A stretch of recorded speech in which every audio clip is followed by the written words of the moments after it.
David, I want government to take your gun so I can feel safe. Hogg weighed in with a string of tweets today. With the wisdom of a full blown violence loving socialist, he wrote, "If you need a license to kill deer, why don't you need one to kill humans?" A license, guys, is a permission slip, usually from government, that requires you to pay a government agent to procure permission to do something you already had the right to do in the first place because you're a human being. Imagine the insanity of requiring permission to forage through the forest for food. And the last time I checked, you don't need a license to kill an intruder or somebody who's in the process of jeopardizing the life of another person.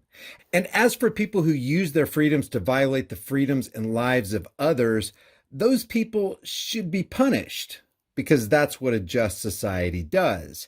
So it's nothing short of psychopathic thinking to demand that everyone be punished who happens to possess the kind of firearm somebody else used to carry out a crime.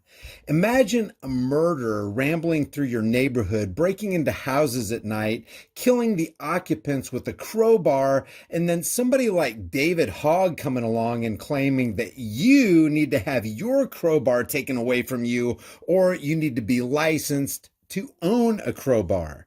It's ludicrous.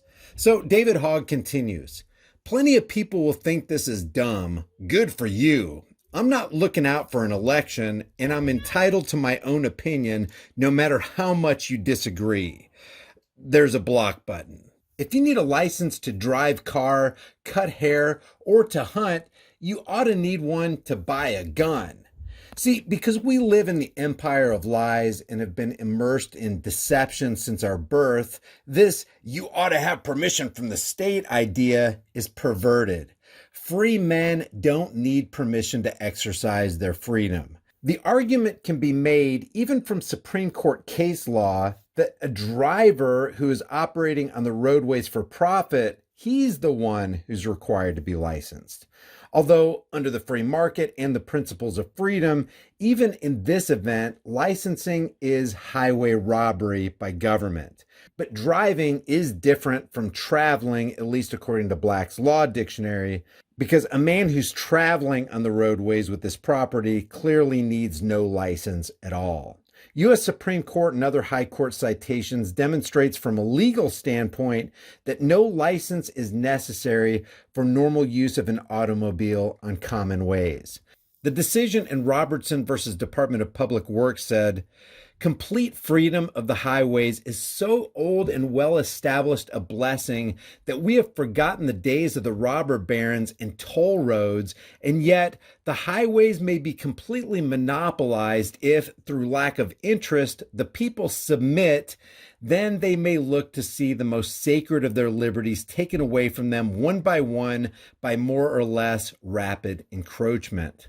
In the Virginia Supreme Court Thompson versus Smith, they say the right of a citizen to travel upon the public highways and to transport his property thereon by horse-drawn carriage, wagon, or automobile is not a mere privilege which may be permitted or prohibited at will, but a common right which he has under his right to life, liberty, and the pursuit of happiness. Under this constitutional guarantee, one may therefore, under normal conditions, travel at his inclination along the public highways or in public places, and while conducting himself in an orderly and decent manner, neither interfering with nor disturbing another's rights, he will be protected not only in his person, but in his safe conduct. In Adams versus City of Pocatello, they wrote, "The use of the highways for the purpose of travel and transportation is not a mere privilege, but a common and fundamental right of which the public and the individual cannot be rightfully deprived. The right to operate a motor vehicle, an automobile, upon the public streets and highways is not a mere privilege. It is a right of liberty, the enjoyment of which is protected by the guarantee of the federal and state constitutions." In Chicago Coach Company versus City of Chicago, they stated, no state government entity has the power to allow or deny passage on the highways, byways, or waterways transporting his vehicle and personal property for either recreation or business, but by being subject only to local regulations, i.e., safety, caution, traffic lights, speed limits, etc. Travel is not a privilege requiring licensing, vehicle registration, or forced insurances. So even from the legal perspective, licensing to travel on the roadways or waterways is an infringement on the natural right of a man to go where he pleases without interference and without regulation. How much more is requiring licensing for those who want a firearm for whatever reason an infringement? Hogg also said, your right to own a gun with little regulation matters a lot less to me than the rights my classmates had before they were killed. This is clearly a false choice. Pitting the rights of some against the rights of another is always a bad idea and leads to the removal of rights for all.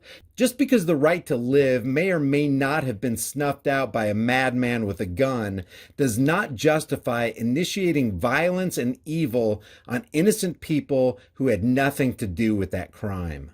Hogg is offering up a false dichotomy. When you fight for the rights of one person, you're fighting for the rights of all people, even those who live to take away your rights, like Hogg does. Yes, children have the right to live unharmed, and everybody else has the right to keep and bear arms without government regulation and thus without infringement.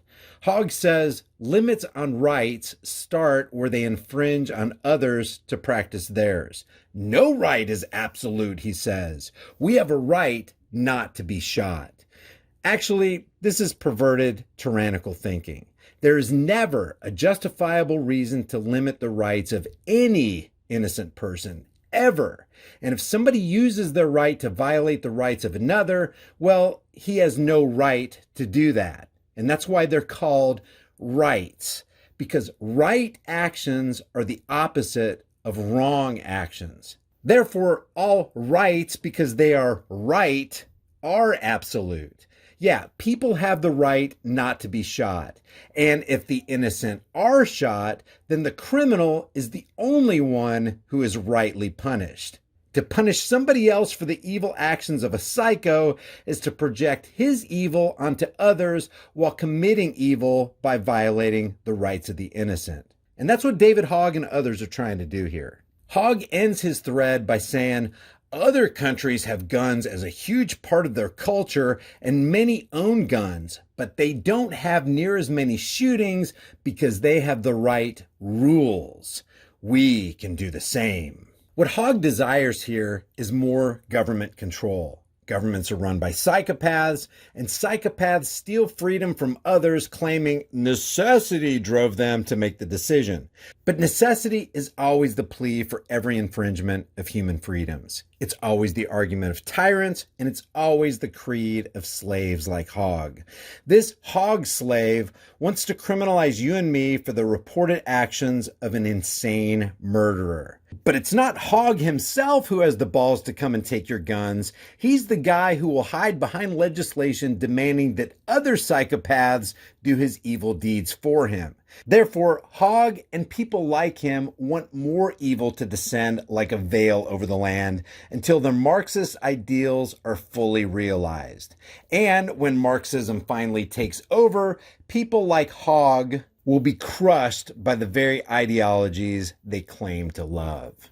Leave your thoughts about this for the world and the global thought police in the comments section below. If you haven't done so already, subscribe to the channel, hit the bell notification icon, give it a thumbs up, share it with everybody you know, and don't forget to subscribe to my private email list through my website, highimpactflix.com. And don't forget to subscribe to my backup channels, Grease Monkey Videos, and Here's the Deal, where you'll get content over there that you won't see over here. I'll see you guys in the next heavily censored shadow ban video.